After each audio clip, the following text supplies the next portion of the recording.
Hi friends, मैं हूं doctor Sachin Goyal, consultant physiotherapist and ergonomist, and I'm working under Ministry of Ayush, and I'm the chief facilitator under Antarnath. So today we are going to discuss about ergonomics and why ergonomics is important for physiotherapists. So in graduation we have studied about ergonomics, but not so much in detail that we can implement that ergonomics into our clinical practice. So it is very important to understand and learn the concepts of ergonomics in order to implement all those techniques to implement in our clinical practices. So if I talk about ergonomics, so what is ergonomics? So as we have studied also that ergonomics is nothing but it is a scientific study of the human body. So it tells you that how you can fit the person into any type of job. So any type of job, like it's a labor job, it's a computer job, it's an industrialist job, or even it's a housewife job. So everywhere the concept of ergonomics applies there. So it doesn't matter what type of work you are doing, what type of job you are doing, everywhere ergonomics is there. So ergonomics teaches you the right way of doing the work at the right time. So I ask you a question that what could be the percentage of Indian offices that uses the concept of ergonomics? So if I give you option, less than 5%, 5 to 20%, 20 to 50%, 50 to 75%, or more than 75%. Guys, you will be shocked to hear this, that only less than 5% of the Indian offices apply the concept of ergonomics, not more than that. And in those only in those 5%, only those offices are there which are based on the concept of US or UK or the Australia designs. So it is mandatory for them to implement the ergonomics so that they can work efficiently. What are the benefits of ergonomics? Why ergonomics is important for us? If anybody is following the proper concepts of the ergonomics at the workstation, then definitely there will be a reduction of the work related injuries. Now if I say what is work related injuries, work related injuries basically includes those injuries which are your musculoskeletal disorders, like your back pain, neck pain, shoulder pain, hip pain, knee pain, ankle pain, your eyes problems, something like that. So when you follow the proper concept of ergonomics, definitely there will be less chances of getting the work related injuries. And if the employee is healthy, so he will produce more and more, the productivity will be high, and whatever he will produce, that will have much better quality. In my experience, I have seen that people take the leaves in the office just because they are unhealthy, they are sick. So once they are following the proper concept of the ergonomics, the chances are that they will be taking the less leaves, so there will be reduced absenteeism. And once the productivity is high, the quality is high, less absenteeism, so ultimately it is going to boost the employee profile as well as the employer profile. So both employee and employer are on the benefit side once anybody applies the proper concepts of the ergonomics. One more question. So among which body part IT professionals they suffer the most problems if they are not following the ergonomics? So options are the cervical spine, knee, ankle, or eyes. So guys, spine is the most affected area in the IT professionals when somebody is not following the proper concepts of the ergonomics. And there is a study that was conducted in the United States on the IT professionals for consecutively 2 years, and the results were shocking. About 34% of the population developed the spinal problems, the spinal issues in the IT professional. So this shows that the country like United States, where the ergonomics standards are so high, even there is that ratio. So you can really assume that a country like India, where ergonomic standards are not so high, what would be the percentage? So definitely it is going to be very, very high. So just to avoid these musculoskeletal disorders, these issues, we have to follow the proper concepts of the ergonomics.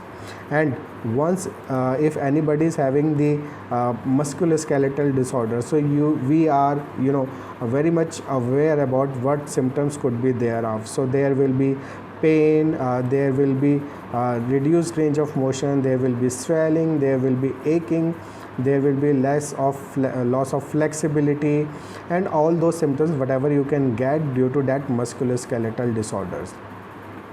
So these musculoskeletal disorders are preventable only and only if you find them in the early stages. But if you don't find them, if you don't address them in the early stages, then definitely it is going to be a complication for the patient as well as for the therapist to treat. So it is our duty to prevent the musculoskeletal disorders at the workplace by giving them continuous awareness sessions, so that we can capture that musculoskeletal disorder in the very early stages. So how would you come to know, how will you tell your patients or your employees that they can get the musculoskeletal disorder? So if anybody is having a job where he is performing the repetitive motions very frequently, so if we talk about the computer workstation, so repetitive motion would be like tapping on the keyboard again and again, staring at the monitor again and again. So whenever a person is doing that type of job for a long period of time, right, so there will be more chances that he will get the musculoskeletal disorders. And more, if anybody is having a job where he has to lift the object, and whenever he lifts the object he has to twist or he has to bend the waist a lot, so there are chances that he will get the musculoskeletal disorders. If he is having a job where he is using the wrong tools for that job, so definitely he is going to have the musculoskeletal disorders. One more important thing, that if he forgets to take the breaks while working, so if somebody is working on the computer workstation for constantly 8 to 9 hours, so definitely he is going to have that musculoskeletal disorders for sure. And one more thing, that psychosocial stress. So one person who is under the mental stress for a long time, then definitely he is going to have the musculoskeletal disorders for the sure, right?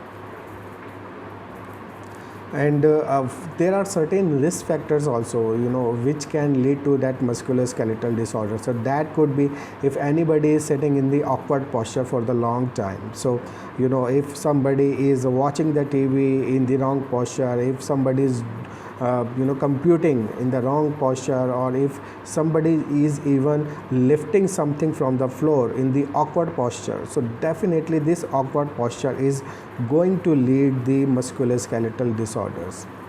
Then second is the static loading or sustained exertion. So whenever you have that exertion for a long time, that static posture is there, then definitely you can get the musculoskeletal disorder.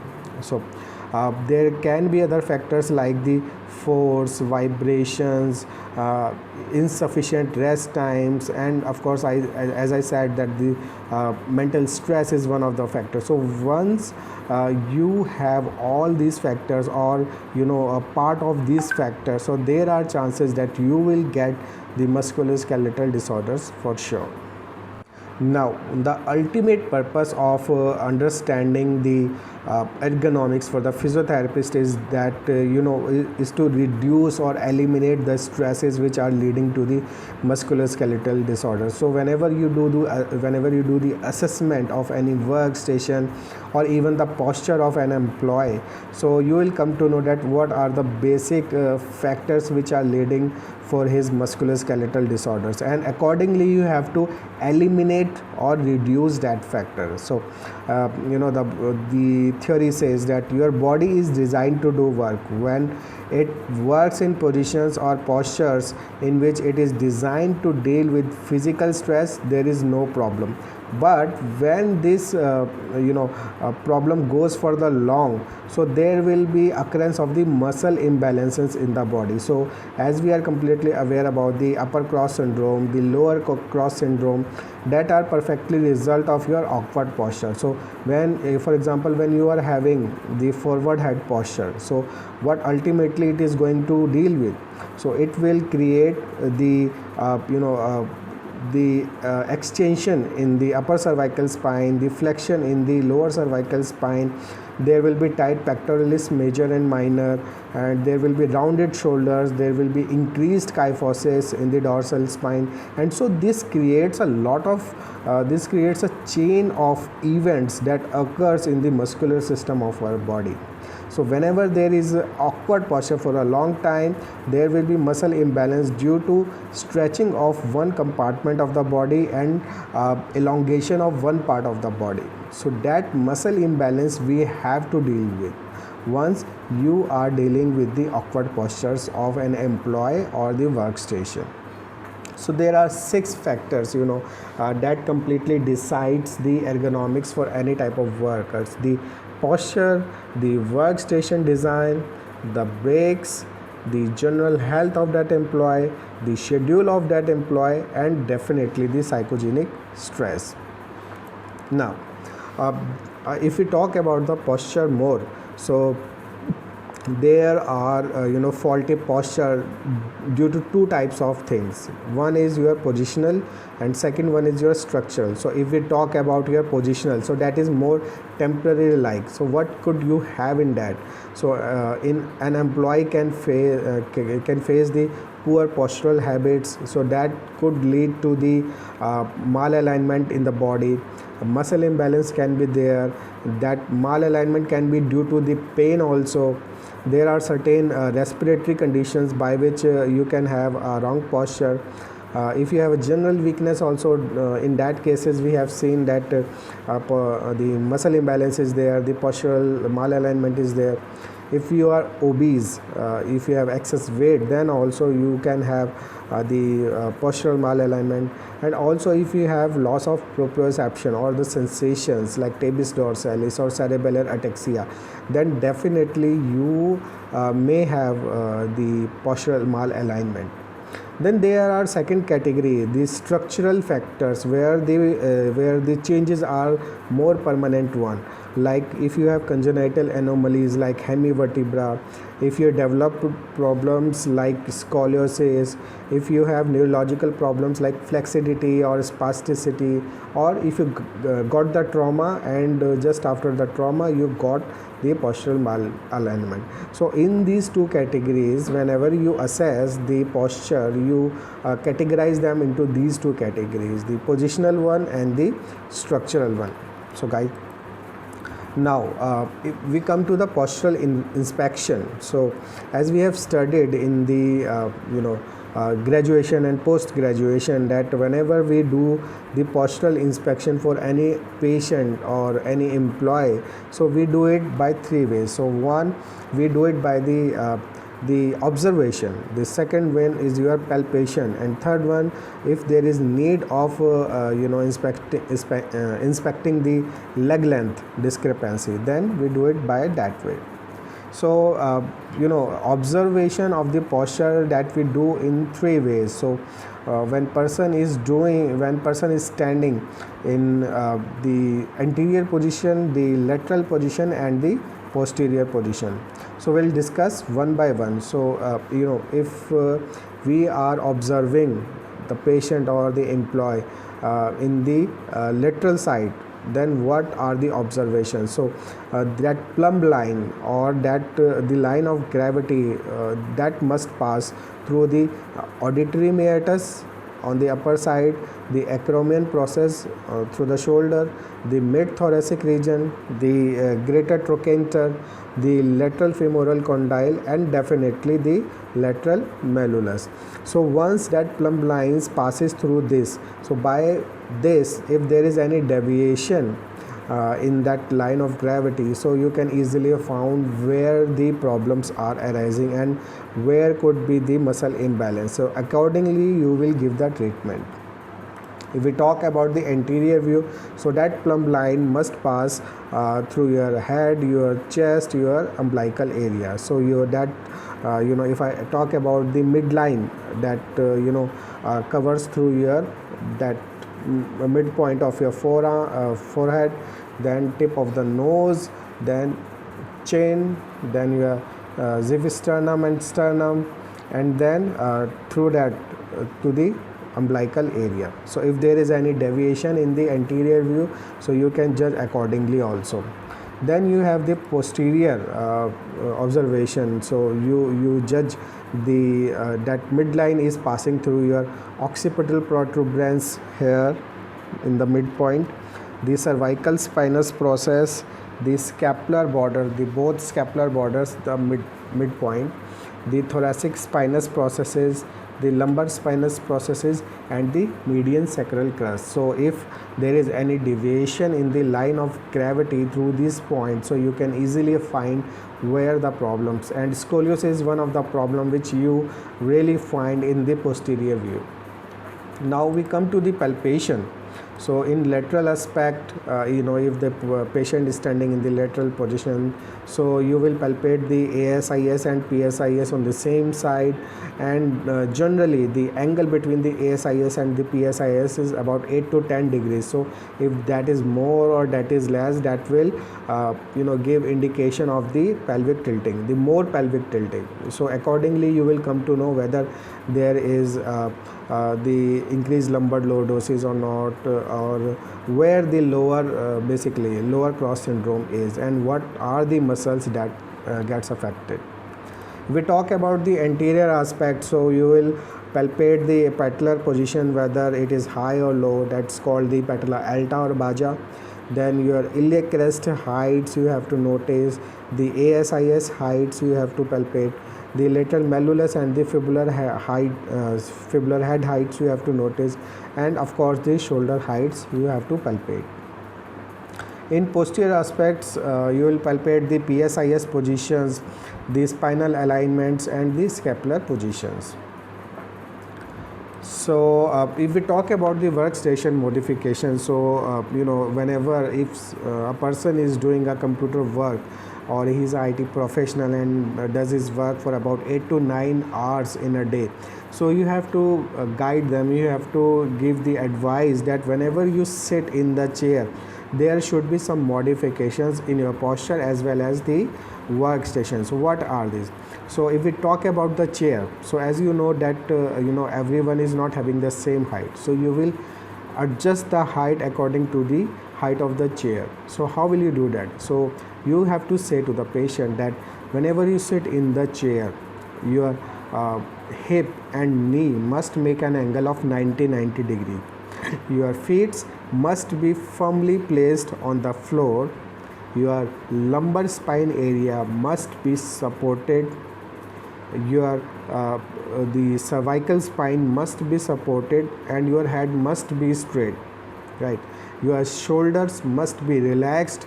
Your elbows must be supported on the armrest. Your wrist must be slightly extended or slightly flexed, but not beyond 40 degrees.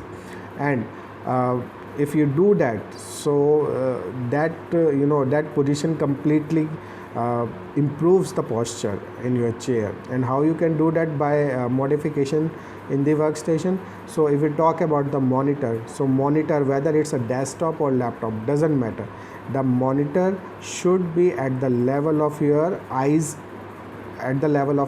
or just below to it. Why? Because if it is too high or too low, so ultimately it will create a lot of stress on your cervical spine, and that will lead to the cervical spondylitis, right? So in order to prevent that, the monitor must be kept at the eyes level or just below to it. Your keyboard must be placed inside the desk area, in the desk entry if you have, and the mouse must be placed adjacent to the keyboard on the right side, right? And